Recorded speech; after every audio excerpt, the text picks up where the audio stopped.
Assalamualaikum warahmatullahi wabarakatuh. Teman-teman, kembali lagi di channel YouTube saya, Khairun Imam. Gimana nih kabar kalian? Semoga kita semua selalu diberi kesehatan, kemudahan, dan juga rezeki yang berlimpah dari Yang Maha Kuasa, teman-teman ya. Nah, di video kali ini kita akan melihat bagaimana respon dari Pak Jokowi yang sepertinya beliau sudah marah, beliau sudah kesal atas fitnah dan tuduhan liar yang kembali dilontarkan oleh kaum Banteng. Yang dimana kemarin Deddy Sitorus mengatakan bahwa Pak Jokowi sempat mengutus orang kepada Banteng agar memecat Hasto dan mempertahankan Pak Jokowi sebagai anggota. Dengan tujuan agar Pak Jokowi bisa merebut partai PDI Perjuangan. Nah, inilah yang mengundang respon keras dari Pak Jokowi. Bahkan Pak Jokowi mengatakan bahwa saya difitnah diam, saya dimaki diam, saya dicaci maki diam. Tapi kata Pak Jokowi, diam beliau ada batasnya. Waduh, apakah Pak Jokowi akan melontarkan serangan balasan kepada PDIP? Nanti akan kita lihat video lengkapnya teman-teman ya. Tapi sebelum mulai, jangan lupa like, subscribe, dan share. Dan tanpa perlu berlama-lama lagi, mari kita mulai videonya berikut ini. Jadi dari awal kita mengatakan bahwa Mas Hasto adalah tahanan politik, korban dari kesenangan institusi penegak hukum yang memperlakukan beliau sebagai seorang kriminal. Perlu diketahui bahwa pada sekitar tanggal 14 Desember itu ada utusan yang menemui kami, ya, yang memberitahu bahwa Sekjen harus mundur, lalu jangan pecat Jokowi, dan menyampaikan ada sekitar 9 orang dari PDI Perjuangan yang menjadi target dari pihak kepolisian dan KPK. Pak, terkait apa kemarin dari PDI Komen kalau ada utusan yang mendatangi Ketua PDI bilang kalau Pak Jokowi jangan dipecat dan Pak Hasto harus mundur. Tanggapannya gimana? Enggak ada. Ya harusnya disebutkan siapa gitu loh biar jelas. Enggak ada. Ya apa? Anunya apa? Tahu kepentingannya apa saya mengutus untuk itu? Kepentingannya apa? Coba logikanya. jadi tidak ada. Saya itu udah diem loh ya. Difitnah saya diem, dicela saya diem, dijelekan saya diem, dimaki-maki saya diem. Saya ngalah terus loh. Tapi ada batasnya. Ya. Saya ngalah terus loh, tapi ada namanya batasnya. selalu disebut sama PDI ya Pak ya? Masih disangkut-pautkan. Ya, udah. Pak Jokowi walaupun marah tetap santai loh cara ngomongnya loh. Tapi ya bisa dilihat teman-teman, mimik wajah Pak Jokowi tadi ya sudah orang marah gitu ya kan? Lagi. Pak Jokowi udah bilang, saya udah diam loh ya. Saya dimaki, diam, saya difitnah, diam. Waduh, luar biasa. Apakah ada kejutan nanti dari Pak Jokowi? Dengan suara Kita tunggu ya. Kita tunggu tuh. Hah? Ya berapa harapan? Ya. Apa kesamaan Bung Hasto Kristianto dengan Bung Ahok? Apa tuh? Satu, sama-sama kader partai nganu. Kader partai. Dua, sama-sama sedang berhadapan dengan masalah korupsi. Tiga, sama-sama suka ngomong dan berapi-api.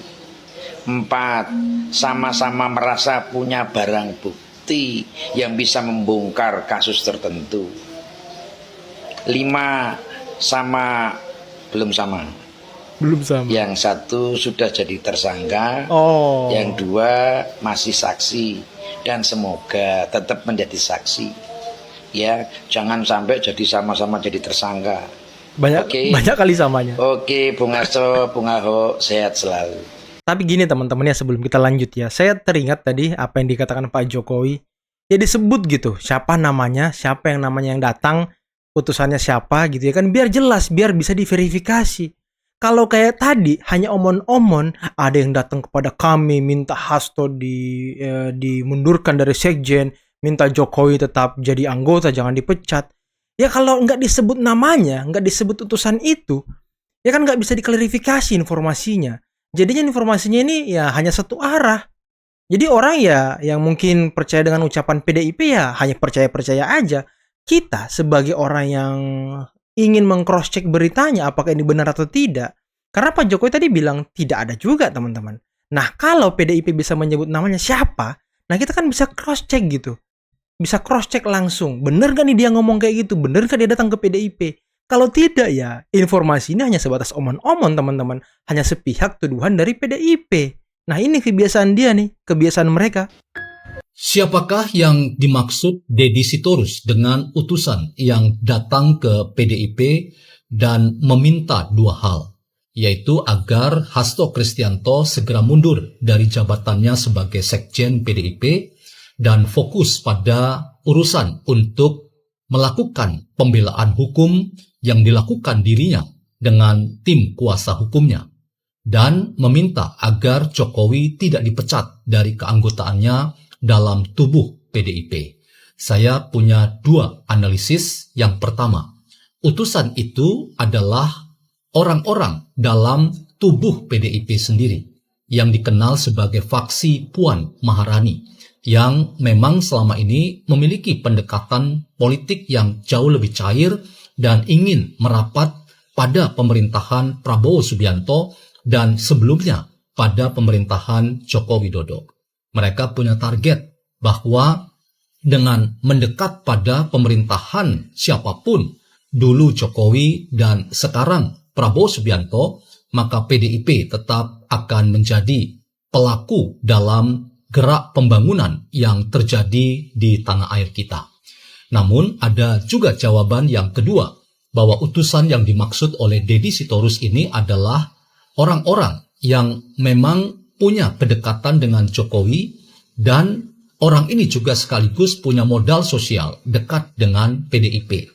Orang ini adalah orang yang menyayangkan kalau Jokowi misalnya adalah orang yang kemudian diperlakukan secara tidak terhormat dan keluar dari PDIP.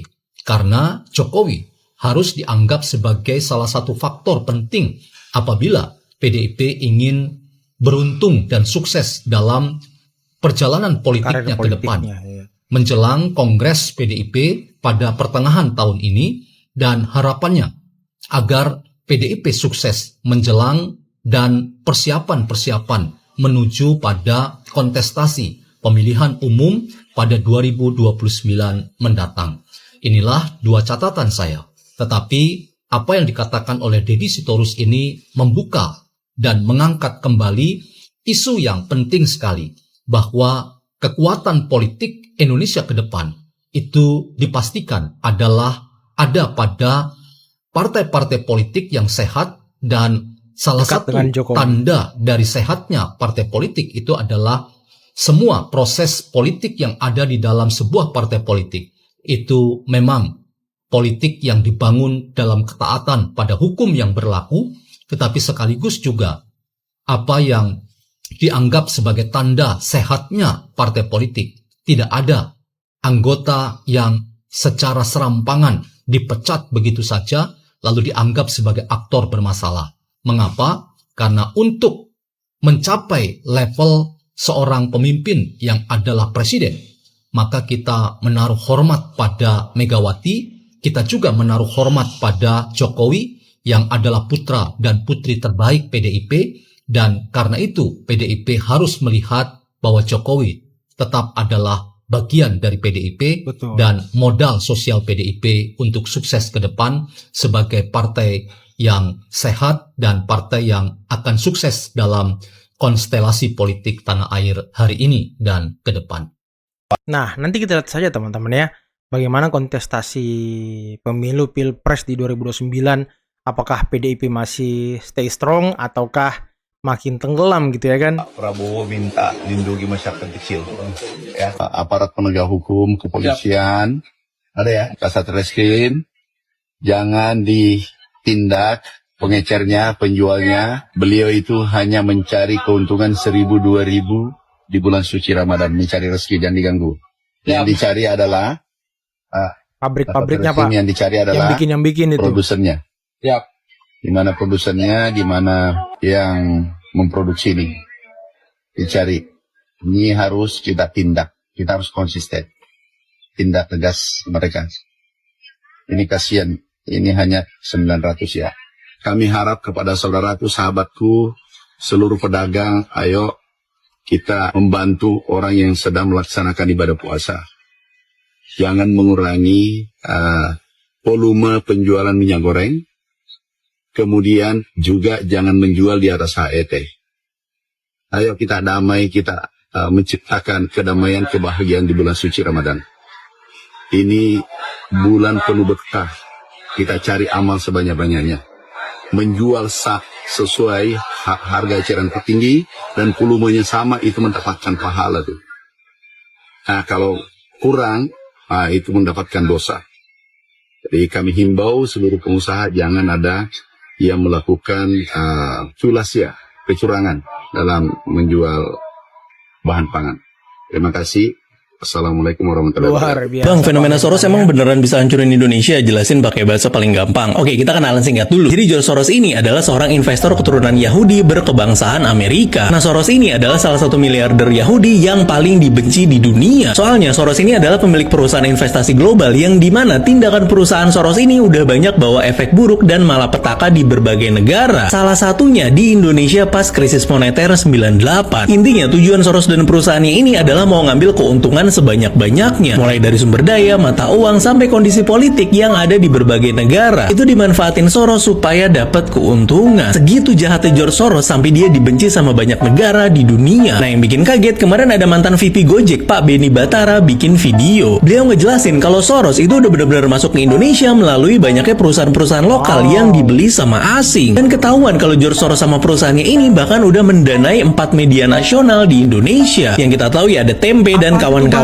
yang udah jelas-jelas dan terang-terangan didanai sama Soros. Dari pihak Tempe aja kemarin sampai klarifikasi. Mereka bilang kalau didanai Soros emang kenapa nggak mempengaruhi independensi mereka sebagai media. Ya menurut gue itu bullshit lah. Kalau lo perusahaan media yang objektif harusnya bisa filter investor mana yang bisa masuk. Lo lihat aja nih, di Amerika yang negara segede gitu aja mereka ngebatasin investasi asing di bisnis media mereka. Karena mereka tahu bahayanya sebuah media lokal kalau dibiayai sama asing itu kayak apa. Apalagi investornya itu punya track record yang nggak bagus. Makanya gue nggak pernah berhenti bilang sama kalian, hati-hati kalau baca berita. Soalnya media sekarang itu ada yang objektif, ada yang nyari engagement, sama yang bahayanya ada yang provokatif. Nah, yang provokatif ini yang bakal selalu bikin gaduh dan gaduh domba kita semua. Ini yang harus kalian hati-hati dan selalu waspada. Nah, sekarang ini gue mendengar pendapat kalian di kolom komentar. Nah, teman-teman, mungkin itu saja video yang bisa kita simak, yang bisa kita saksikan pada kesempatan kali ini, dan kita tunggu saja bagaimana aksi selanjutnya dari Pak Jokowi. Apakah beliau tetap diam? Apakah beliau akan membalas serangan dan tuduhan fitnah dari PDIP? Ataukah ya masih bertahan dengan sikap beliau yang sangat keren, sangat bijak, tidak pernah membalas, tidak pernah menjawab, hanya mengkanter begitu saja. Ya, karena tuduhan-tuduhan liar dari PDIP ini sebenarnya aneh juga, teman-teman. Dia menuduh Pak Jokowi menyuruh utusan khusus untuk datang, tapi dia nggak sebut utusan khususnya itu siapa gitu. Biar kita bisa klarifikasi sama-sama, bener nggak dia datang, bener nggak dia disuruh Jokowi. Kan ini harus dibuktikan, teman-teman. Kalau hanya tuduhan liar satu arah mah ya siapa yang bisa percaya. Tapi ya orang-orang yang membenci Pak Jokowi, orang-orang yang mencintai Banteng mungkin ya percaya-percaya aja dengan omongan Deddy Sitorus. Dan menarik tadi bagaimana Pak Amran Sulaiman, Menteri Pertanian, mengingatkan kepada petugas agar jangan menindak pengecer ataupun penjual dan pedagang kaki lima. Karena mereka hanya mengambil dari ya produsen, teman-teman. Yang harus ditindak itu produsennya. Bener nggak produsennya berbuat curang, ya kan? Bener nggak takaran literannya nggak sama, nggak pas 1 liter. Karena kemarin kan pas Mentan ini sidak, itu hanya ada beberapa yang pas gitu 1 liter. Tapi kebanyakan hanya 7,5, hanya 800, 850, 900 bahkan. Jarang ada yang sampai 1 liter, teman-teman. Apakah ini permainan dari produsen untuk memperkaya diri juga? Nah, ini yang harus ditindak oleh pihak kepolisian. Tapi kemarin kita bisa lihat berita bahwa sudah ada beberapa pabrik produsen yang akhirnya ditindak oleh pihak kepolisian dan menjadi tersangka orangnya, teman-teman. Ya, semoga hal-hal seperti ini bisa dibersihkan semuanya, kecurangan-kecurangan. Terakhir Pak Prabowo dan Pak Mentan kemarin juga sudah memotong regulasi yang berbelit-belit terkait dengan pupuk. Yang awalnya sangat banyak kayak ular, ya akhirnya Pak Prabowo memutus memotong regulasi itu dengan mempersingkat agar bantuannya cepat ke petani. Nah, Inilah mungkin video yang bisa kita simak. Semoga teman-teman semua selalu sehat, selalu dimudahkan dalam menjalankan ibadah puasa, serta dimudahkan rezekinya. Dan akhir kata, billahi taufiq wal hidayah. Assalamualaikum warahmatullahi wabarakatuh.